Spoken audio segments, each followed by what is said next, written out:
श्री राम, भरत, लक्ष्मण, शत्रुघ्न, और जब चारों आए थे और चारों ही पुत्र वधुओं को लेकर के महाराज दशरथ जी जब अयोध्या में आते हैं, नहीं रखते, अयोध्या में जब आते हैं, अच्छा अब सब ध्यान से सुनो, रामचरितमानस क्या सिखाती है?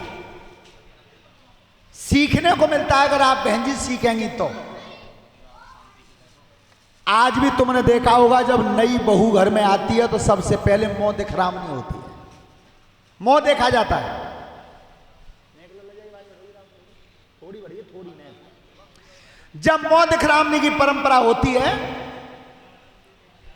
तो उस समय सबसे बड़ी बहू कौन थी? सीता। सीता सबसे बड़ी बहू थी। और जब मुंह दिखरामनी की परंपरा शुरू हुई तो सबसे पहले सीता जी का चेहरा देखने के लिए कैकेयी आई। कैकेयी, और ध्यान रखना भगवान श्री राम पर सबसे ज्यादा अगर कोई प्यार करता था तो वो कैकेयी थी।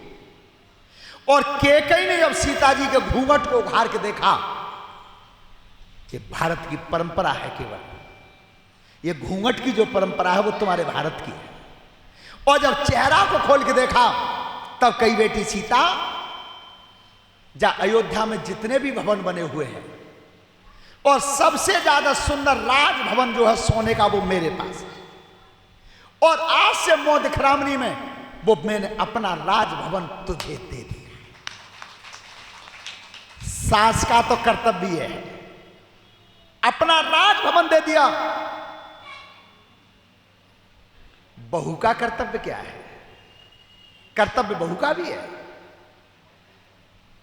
दूसरे नंबर पे सुमित्रा ने चूड़ामणि दी, लेकिन हमारे संत श्रोमण राजेश्वरानंद जी बताते हैं कि उन्होंने अपना एक बेटा ही दे दिया कि सीता मेरा एक बेटा जीवन भर तेरी सेवा में रहेगा। मुंह दिखरामनी में ये दिया। लेकिन सबसे पीछे नंबर आया कौशल्या का। और आज भी देख लो तुम, बहू जब घर में आती है तो कोई रिश्तेदार ने घड़ी दे जाए, कोई धोती दे जाए, कोई तोड़ियां दे जाए, कोई अंगूठी दे जाए, पर सबसे ज्यादा कीमती वस्तु वो देती है जो लड़के की मां होती है। और वो कब देते हैं? बहू जब लौट के जाए वे होता है तब एक दिन पहले, सबसे ज्यादा कीमती। लेकिन आज कौशल्या खाली हाथ है, खाली हाथ थी। और खाली हाथ क्यों महसूस कर रही है कि सबसे ज्यादा बड़ी कीमती चीज तो दे दी कैकेयी ने। अब मैं राम की मां हूं तो मैं सीता को क्या दूं? आज दोनों हाथ खाली मल गए। तो पीछे से कहा सुमित्रा ने कि जीजी जल्दी करो ना, जल्दी करो, जो देनो सो। बेटियां ध्यान रखना, कौशल्या ने मुंह दिखरामनी में दिया क्या था, और वो जो मुंह दिखरामनी में दिया उस चीज को आज भी तुम हृदय में धारण करके जाना तो कथा सुनो जाए। तब कही, बेटी सीता, इस समय मेरे पास अब कुछ नहीं, अब ऐसा कुछ नहीं बचा जो कैकेयी से भी ज्यादा कीमती वस्तु मेरे पास हो। पर बेटी सीता, मैंने मुंह दिखरामनी में तुझे दिया क्या है? वो दिया जो था वो सबको अच्छा लगे तो दिल से कौशल्या मैया के नाम की ताली बजाना। कौशल्या जैसी मां आज तक पैदा नहीं हुई, आज तक नहीं हुई। तब कही कौशल्या ने, बेटी सीता, संपत्ति तो कोई बची नहीं अब, लेकिन तेरी मुंह दिखरामनी में आज से मैंने अपना बेटा राम तुझे दे दिया। ये दिया दे मुंह दिखरामनी, आज से मैंने अपना बेटा राम तुझे दे दिया है। और आज कितना उल्टा हुआ है कि लड़के की बहू में और लड़के की मां में जब तकरार हो जाती है तो बहू कहती है सास से कि डुकरिया में आदमी की कमाई खा रही है, ताते मोह मार रही है। हैं? विचार करना है हृदय में। बेटी तेरे आदमी से पहले तो वो उसका बेटा है, उसका बेटा है। तो कौशल्या ने मुंह दिखराम ने अपने बेटा राम को दिया। ये शिक्षा आती है रामायण में। श्रोता बंधो, अब महाराज दशरथ जी के भवन में एक बिटिया, सबसे शिक्षाप्रद बात यह है कि महाराज दशरथ जी विचार करते हैं कि मेरे घर में 4 बहुएं आई हैं और चारों पुत्र वधुओं में सबसे ज्यादा गुणवान कौन सी है? परीक्षा लेनी चाहिए।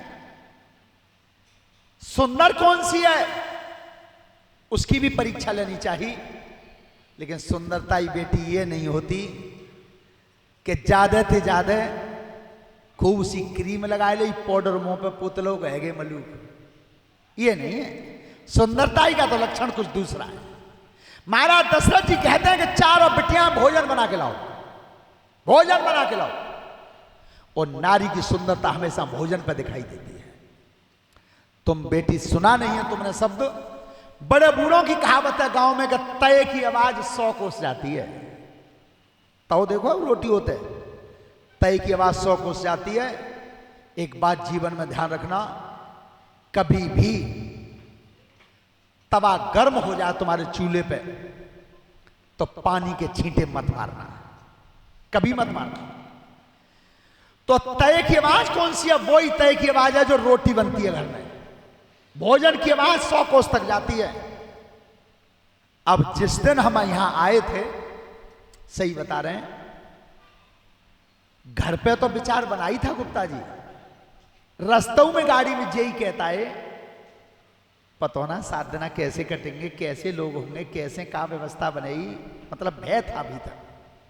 लेकिन जिस समय पहली बार शाम को ही और इस परिवार ने मेरे सभी शास्त्री मंडल को भोजन कराया, सत्यता ये थी कि उस भोजन के कराने की सभ्यता में जितनी सीमा थी वो सब तोड़ दी। इस बात की खुशी हुई। तो हमेशा बेटी आवाज जो जाती है वो भोजन की जाती है। तो चारों पुत्र वधुएं आदेश मान के भोजन बना के ला रही हैं, भोजन। लेकिन उनने सोची कि अपने मन में कि जो भोजन जल्दी बना ले जावे ही बाई अब पिताजी गुणवान मानेंगे जल्दी। ये संतों की बाणी में तुम्हारे सामने बता रहा हूं कि भारत की नारी में तेज कितना था। मेरी भारत दूसरी सीता मैया के अंदर तेज कितना था। क्या सबसे पहले अगर भोजन को लाया तो कौन लाया उस भवन में? महाराज दशरथ जी बैठे थे। और लाए किस तरह से, उसे ध्यान से सुनना। और भोजन की बात को बेटी आज मान के जाना यहां से, तो कथा श्रवण करना है। लाया कौन सबसे पहले? अरे शत्रुघ्न की पत्नी ने और भोजन लहो बनाई है।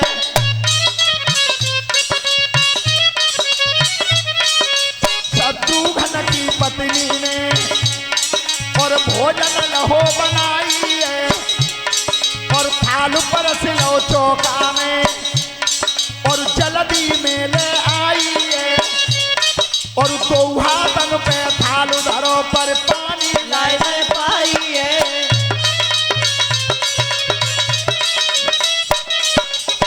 ध्यान से सुनो। जिस समय श्रुत कीर्ति भोजन बना के लाई, दोनों हाथों पर थाली रखी थी लेकिन पानी नहीं ला पाई। लो पिताजी भोजन कर लो, रख दो बेटी चौकी पे। अब दूसरी बार कौन चला? अरे चली उर्मिला भीतर पे और भोजन लहो बनाई है। और दोहा तन पे थाल धरो पे पानी लाए नहीं पाई है। उर्मिला चली, मन में विचार किया क्या कहूं मैं पीछे न रह जाऊं, तो जल्दी में भोजन बना के थाली सामने रख दी। लो पिताजी भोजन कर लो, बेटी रख दो चौकी पर।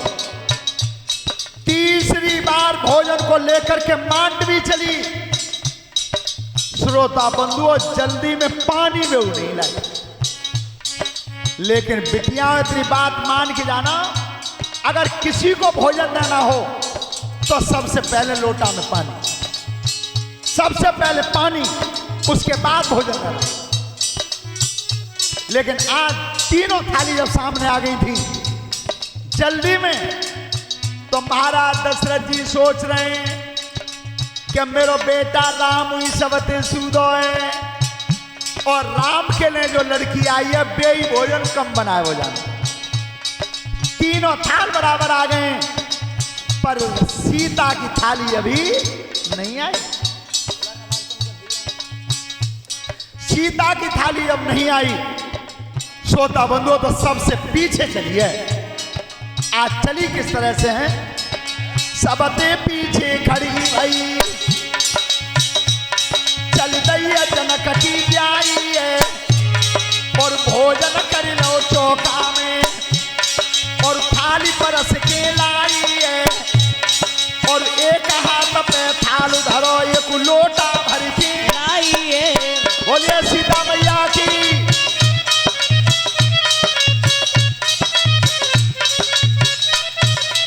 आपने देखा होगा क्या सीता जी जिस समय चली तो एक हाथ पर थाल रखा हुआ था और एक हाथ पर पानी का लोटा है, और जैसे ही भवन के गेट से बाहर निकली एक परेशानी बनी। परेशानी बन गई जब सीता भोजन ला रही है, तब बनी कौन सी, सीता जी ने कदम उधरो और आंधी जो रखी आई है, और तिनका उड़ गयो आंधी ते भोजन में गिरो भैराई है।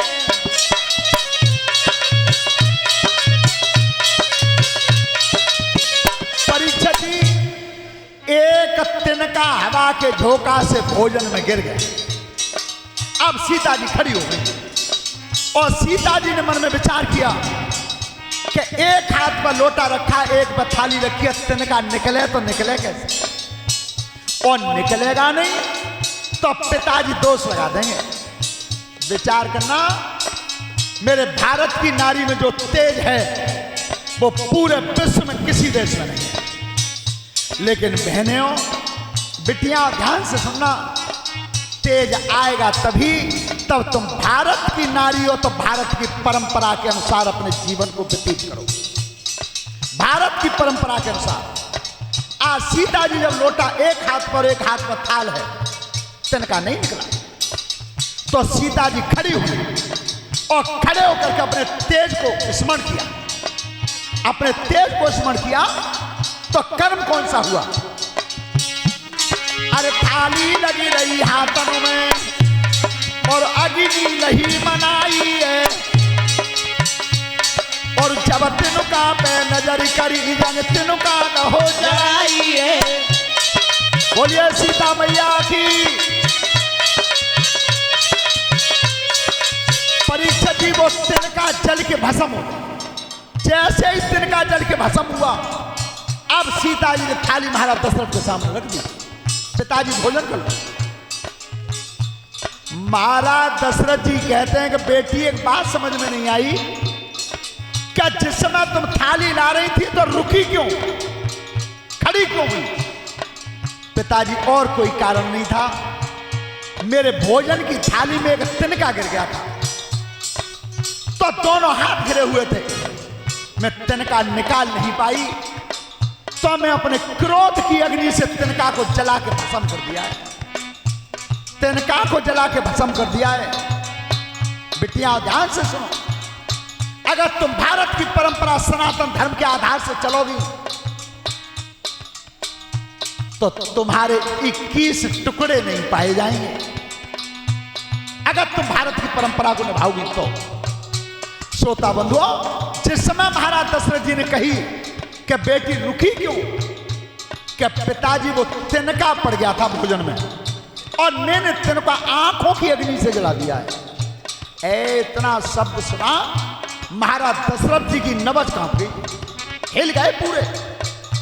तब कही अपने मन में कि अगर काउ दिन मेरे बेटा राम से तकरार रह गई और जी ऐसी बहू घर में आई है, एक बार भी अगर क्रोध में राम की तरफ देख गई तो राम जल के भस्म हो नहीं बचेगा। तब कही सीता थाली को हटा लो, अब भोजन नहीं करूं, मैं नहीं खाऊंगा। पिताजी मेरे भोजन में कोई दोष नहीं है, पर भोजन खाओगे कैसे। तब महाराज दशरथ कहते हैं भोजन में तब खाऊंगा आज तू मुझे अयोध्या में एक वचन दे दे तो। पिताजी मांगो, जो तुम मांगोगे वही दे दूंगी, पर मेरे भोजन को मन ठुकराओ। देखो सीता जी क्या कह रही हैं, पिताजी जो तुम मांगो वही दे दूंगी, पर भोजन को मन ठुकराओ, भोजन को नहीं। और आज अगर ससुर के लिए थाली परस की गई और ससुर ने कही कि बेटा जी सब्जी तुमने बनाई का है जी उर्द की दाल में पचे ही ना है। बेटी मोई बेटी ने बता दिया कि दलिया न बना दो, तो बहू का कर ये डोकरा बोर आए वो है, खावे तो खाए ले और न खावे तो ले जिधर ही है। ऐसे नहीं, ये नहीं है भारत की परंपरा। तब कही सीता ने पिताजी भोजन खाओगे कैसे? तब महाराज दशरथ जी कहते हैं भोजन एक शर्त बताऊंगा।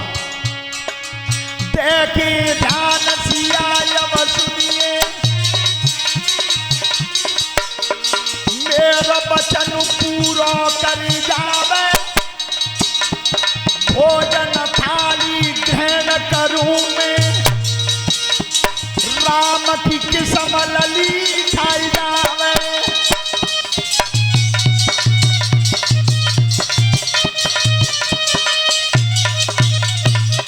राम की तू सौगंध उठा दे, मेरा वचन भूल न पावे, जो शक्ति दिन आज लगाई जीवन में फिर नहीं लगावे।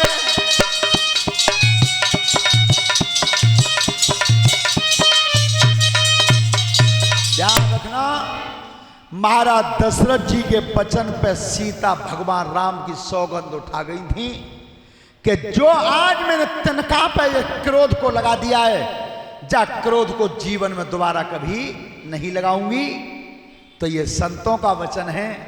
आपने देखा होगा कि जिस समय रावण धमकाता था सीता को, तो वहां लिखा है गोस्वामी जी ने तृण धर ओट कैत वैदे, तो सीता जी तिनका लाती थी बीच में, तो रावण कहता था बार बार का मोह तू तिनका समझते हैं, जो बार बार तिनका बीच में लाती है। उस समय सीता जी मन में कहती थी कि अरे दुष्ट, जे तिनका बादन भोजन में नहीं पड़ता तो तू आज इतनी देर मेरे सामने खड़ा ही नहीं होता, तो कब का जल के भस्म हो गया होता। ये तेज था भारत की नारी में। और जीवन में ध्यान रखना बिटियाओं कि जो परंपरा जो कदर तुम्हारी इस भारत में है, नारी की इज्जत पूरे विश्व में किसी देश में नहीं, किसी देश में नहीं है। और ये आपको देखने मिलता होगा, शादी होती है मंडप में, पीछे बखा के पीछे गांठ जोड़ी जाते, तादना तहसील पे तो कोई स्टाम्प आओ है क्या, कलेक्टरी पे तो कागज आए, पर वो गांठ गुरुजी इतनी मजबूत लग जाती है कि मर के ही फन्ना छूटे हो ताते पहले छोड़वैया कोई। ऐसा है कहीं विदेशों में, आज शादी कर ली का उतरे तो विचार बिगड़ गए, तो कल बानो दूसरी औरत कर ली, बानो दूसरा आदमी कर लो, 8 दिन ना भाई तो तक फिर बिगड़ गई, फिर बंद ले। ऐसा तुम्हारे यहां नहीं है, नहीं है श्रोता बंधो। और एक मजबूताई और दी गई है तुम्हारे यहां त्योहार में, करवा चौथ की। ने कहा तो बची हो जाओ तो वो करवा चौथ भाई देना, फिर गांठ मजबूत है जाता लौट के, यूं की तो ही है। ये परंपरा है तुम्हारे देश की। लेकिन सबसे ज्यादा कष्ट तब होता है कि बेटी हम सनातन धर्म के मानने वाले हैं, और सनातनी जितने भी हैं वो आज भगवान को कहां पर देखते हैं, जहां मंदिर में तुमने मूर्ति को लगा दिया। तो मंदिर की मूर्ति की पूजा आज से ही नहीं है। मैंने थोड़ी देर पहले बताया कि सीता जी ने भी गई भवानी भवन बहुरी, बंद चरण बोली करजोरी, वहां भी तो मूर्ति की पूजा थी। अरे जो 14 भवन के स्वामी थे भगवान श्री राम, उन्होंने भी रावण पर विजय प्राप्त करने के लिए पूजा की, तो सागर पर मूर्ति की, शिवलिंग की स्थापना की। लेकिन जिस मूर्ति की इतने भाव से तुम पूजा करते हो और उसी मूर्ति को तुम गंदगी में बहा देते हो, ये कहां की परंपरा है, कहां की परंपरा है। दूसरी बात मैं अपने दिल से बता रहा हूं, और शायद वही विचार गुरुजी आपके मैंने सुने हैं। भगवान की मूर्ति को तुमने एक अखबार में छपवा दिया, और पता चला कि वो अखबार का एक दोना बन गया, और जो दोना बना उस पर भगवान की मूर्ति सामने आ गई, ता पे चटनी परस दी गई, और वो तुमने खा करके सड़क पर डाल दी, उसके ऊपर हो गया, हजारों लोग पैदल निकल गए। तो पहले सनातन धर्म को मानते हो तो पहले भगवान की निंदा करना बंद कर दो। मूर्ति की स्थापना आज से नहीं है, यह सनातन धर्म सबसे पहला धर्म है और तो मजहब हैं सब, लेकिन धर्म है तो सबसे पहला सनातन धर्म है। और स्वयं कृष्ण कहते हैं और स्वयं भगवान राम कहते हैं कि हम सनातन हैं। कृष्ण भगवान स्वयं कहते हैं हम सनातन हैं। ध्यान रखना श्रोता बंधु, आज महाराज दशरथ जी ने एक बार दर्पण देखा है। दर्पण शीशा, तो दर्पण में देखा कान के पास बाल सफेद हो गए, सफेद हो गए। लेकिन रामचरितमानस बता रही है, हम नहीं बता रहे हैं, कि कान के जोरे बाल सफेद है जाए तो घर की थानेदारी छोड़ देनी चाहिए, छोड़ देनी चाहिए। और आज वही महाराज दशरथ जी विचार करते हैं। और क्या विचार किया? बरसों तक राज काज देखा, ये लिखा है हमारे पंडित शिवराम जी ने। अरे बरसों महलों में मगन रहा, बरसों महलों में मगन रहा, बरसों युद्ध स्थल में गरजा और बरसों भजन में लगन।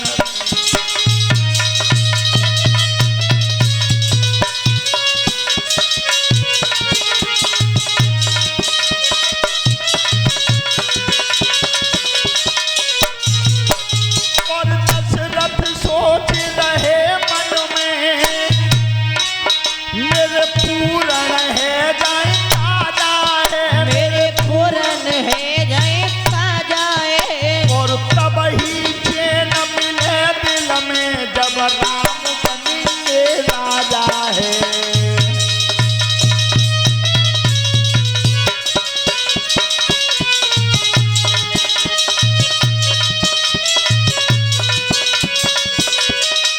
ध्यान रखना, आज गुरुजी को बुलाया। गुरुजी के भी मामले में बात में अंतर रहा। जब संतान नहीं थी तब लिखा है कि गुरु गृह गए तुरंत महिपाला, तो गुरुजी के पास गए। और आज राज सिंहासन का राज का काम है तो गुरुजी को बुलाया है, क्योंकि वो काम सबका है। गुरुजी को आना पड़ा। तब कही गुरुजी मैं राम का राज तिलक करना चाहता हूं, दिन छांट दो। अब यहां विचार करना, अच्छे कर्म को हम छटवाने जाते हैं। अच्छा कर्म होता है शुभ कर्म, उसे तो छटवाने जाते हैं। और काउदन बुरा कर्म करने जा रहे हैं, किसी की चोरी करने जा रहे हैं, तब काउदन छटवाओ है। लेकिन गुरुजी कहते हैं महाराज दशरथ, जिस समय जिस घड़ी में जिस मुहूर्त में तुम राम के ऊपर मुकुट रख दो वही सबसे श्रेष्ठ है, जाओ। लेकिन जब कहीं का वही सबसे श्रेष्ठ है, बता महाराज दशरथ जी ने भगवान श्री राम के राज तिलक की तैयारी की। के हाट